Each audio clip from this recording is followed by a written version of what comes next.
Have you ever experienced this weird symptom of your garage door opener? It has been working for years. One day it stops working. The first thing you do is to change the battery.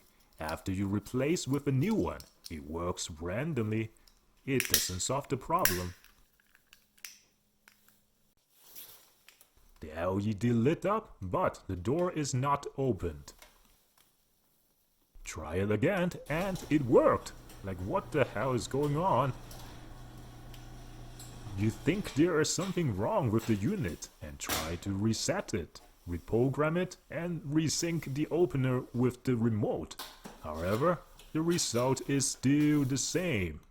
The next question is, did you or your family members change the light bulb on the garage door opener recently? If the answer is yes, bingo! The chance of fixing this issue is getting closer.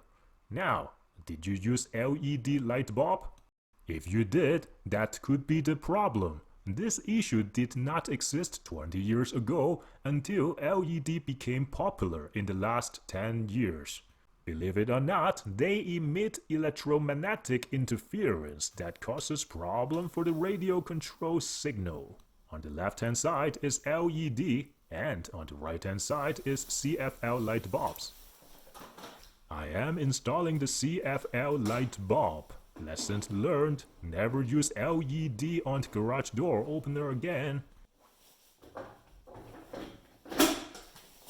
This is the other side. If you have done that and still doesn't solve the problem, it could be your particular model of the opener doesn't work with CFL.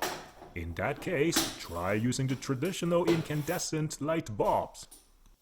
Now everything should be working. I hope this can save you from calling the professional who will try to charge you $100 per hour.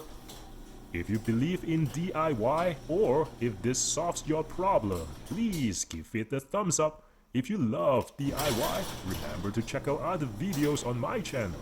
Remember to subscribe. Thanks for watching and see you next time.